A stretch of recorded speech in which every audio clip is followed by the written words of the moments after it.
Welcome back to Our Issues Milwaukee. I'm your host, Andrea Williams. Before the break, we spoke with Milwaukee County Executive Chris Abele about the Office of African American Affairs. And now we'll switch our focus to newly elected State Representative David Crowley, who represents the 17th Assembly District. How are you? I'm well. Thank you for having me. It's my pleasure. Thank you for being here. As I mentioned, you were newly elected to the State Assembly, replacing former State Representative LaTanya Johnson, who ran successfully for the 6th Senate District.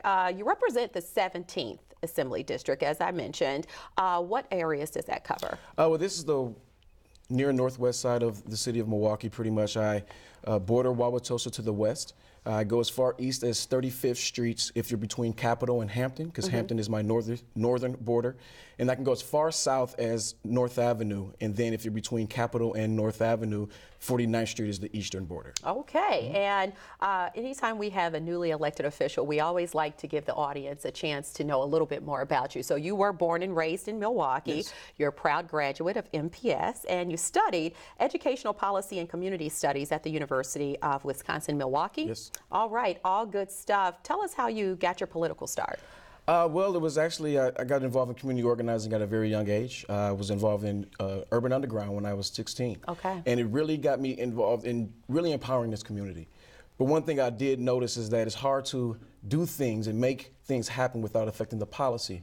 And so in 2010, I had an opportunity to work for Senator Russ Feingold, traveling across the state to get more people out to vote, and realized this is something I actually like doing. And so since then, I've had the opportunity to work for, again, Senator Nakia Harris Dodd, and got a little taste of what the Capitol was going to be before running. Okay, so former Wisconsin State Senator Nakia Harris Dodd, you were her policy director, Yes. and then you served as an aide as well for the Milwaukee County Board of Supervisors. So you did get a nice taste of politics Absolutely. before actually going into this position. As a member of the State Assembly, you serve on several committees, and I was teasing you before the show saying you got all the good committees, because in politics, you know, people care about what committees they're on. Oh, yeah. So you've got criminal justice and public safety, transportation, small business development, jobs and economy, and workforce development. And those are all important things when we talk about things that are important, especially to your district. So what's your biggest concern right now as a legislator? Well, to be honest with you, we need to be focusing on education right now. It's really making sure that we get our children a head start. And I really think that we can do that by really focusing on early childhood programs. Okay. Expanding our child care for our working families as well, to make sure that they have that assistance for their children. But also making sure we have transportation. We talk about doing some things to increase our workforce, but in order to get to some of these jobs, we need to make sure that our transportation infrastructure are there. Right. And that doesn't just include just building roads. I think that includes investing in public transit as well. Okay, and you recently made headlines when you sent a letter to Governor Scott Walker asking that he remove Sheriff David Clarke from office, and you've gotten a lot of attention from this. Talk more about that and what actually prompted that letter. Well, this is a community call. A lot of people have been asking what has happened to the sheriff. When he was first elected, he was pretty much a normal human being. And what we've seen is the escalation of bullying and intimidation. When you've seen what happened at the Women's March, and he called those people freak shows, or he uses a derogatory term to He was describing one of the journalists, African-American journalists, as a jigaboo. Exactly. And so for me, that is the straw that broke the camel's back. So we can't do anything to get him out of office. We can recall him. I don't think we should focus on a recall. I think the only call that we can do is focus on the governor, putting pressure on him. And if he doesn't remove him, at least condemning the actions that the sheriff has been exhibiting for the past few months. Yeah, and not to mention, since April of last year, 4 people, including a newborn baby, have died at the jail. And under his supervision, he actually refuses to address the deaths, even though a court-ordered monitor of the jail reported that the previous deaths all came from mistakes in medical care and or poor monitoring of vulnerable inmates. So what response did you receive from Governor Scott Walker, if any at all? So he basically has told the media that he believes that this should be up to the people.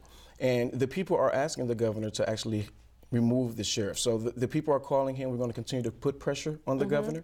But we need to make sure that the people stand up and let the governor know that it's time to let him go. And I was just talking about this particular scenario with Milwaukee County Executive Chris Abele before the break.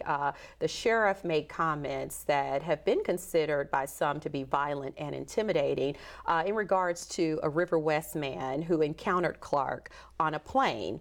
He was met by 6 deputies and 2 canines. And so following all of this, there was the social media post where this man was referred to as a snowflake, and Clarke basically dared anybody else that tries him, they'll get knocked out. Well, one, I mean, that's... I don't know who says that that's in assault. public office. I'm like, really? That is assault, one, and he's a law enforcement officer. Yeah. And this is abusing his power. I mean, you're utilizing county taxpayer dollars to bring 6 deputies, 2 canines to escort an individual who pretty much disagreed with you on a sports team. I mean, this shows you the type of, the level of arrogance. That's what I would call it. You know, sometimes it's hard to really explain what's really going on here because I've done all these different types of interviews, but the real issue is the fact that he needs to go. And I think everybody can resonate with that sentiment.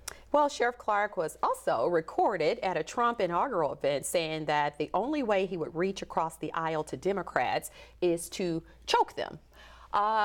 Okay, and this is what makes that statement interesting because he runs as a Democrat. And Clarke has been here on the show, and that was something that I asked him right off the bat because that's what I constantly hear people saying. It's how does he run for a Democrat, as a Democrat, when in fact all of his views clearly are conservative views. And here's a little bit of what he had to say when I asked him that question.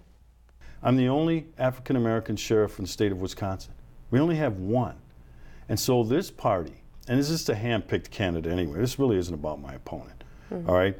But they are a party that embraces diversity and inclusion, is willing to go out and work hard and sabotage and remove the only African-American sheriff in this state, but at the same time, they want to turn around and say that they embrace diversity. I bring diversity to the Badger State Sheriff's Association in the state of Wisconsin because I'm the only one.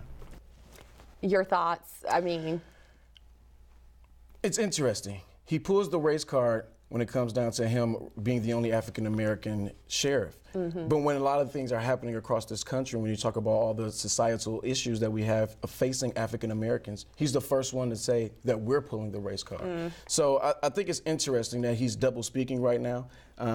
But we know that the sheriff is always trying to speak on fake news. Oh, yeah, and the governor refuses to remove, the governor refuses to remove Clarke, the only other option is for voters to collect signatures for a recall election. Is that something that you're hearing more people talk about, or would this be a situation where the voters simply wait till the next go-round and see if he reruns for Well, personally, I'm not advocating for a recall, but if the people feel that there needs to be one, I'm not gonna push them away from that. But we do need to understand that there are some repercussions if we do push a recall. That can lead to other things, him being able to raise unlimited funds, for example. So I think we just need to continue to put pressure on the governor. The governor not only represents the state, but he represents the residents of Milwaukee County as well. So if he wants to hear from the people, he's going to hear from them, and hopefully he actually removes the sheriff, because it's time for a new sheriff. Since we're talking about, we have just a couple of minutes, we're talking about the governor. He just talked about his proposal for welfare reform and did a so-called statewide tour talking about wanting individuals to work in order to receive benefits, and there are stipulations to that. But your thoughts as far as this particular proposal? Well, I think it's interesting that he wants to make sure that people are working because we haven't created the jobs needed here in the city of Milwaukee. If we know that we have an issue and a shortage of workforce development, then we need to make sure that people can get to these jobs. A lot of these jobs won't necessarily save these families because there's fiscal cliffs on many of the programs that they're in. And so if we're not expanding some of these programs to make sure that they have an incentive to move up, then we're doing a disservice. And plus, we don't know too much of what's in this plan. We're not sure how it's going to affect folks, but I can tell you this. There are some measures that can really push many families to where they won't have any food or shelter. So it's important that we look at the details of this plan, but make sure we put pressure on the governor that this is also about creating family-sustaining jobs and family-sustaining wages as well. Absolutely, and I found it very interesting that he did not really go into detail on how he would go about making this work. And if I'm correct, I think right before former President Obama left office, an Obama administrator said that this really is not legal, right, and that it would take the new president to actually sign this into law for it to even work. So all of it's very interesting, and I guess it's something we'll have to keep our eye on. Absolutely, we'll be following it. All right, I really do appreciate you coming by and really explaining how you feel about what's been going on in the news lately. But on top of that, it's just a pleasure getting to know more about you and allowing our viewers to do the same. Thank you, I really appreciate it. This is my really first time doing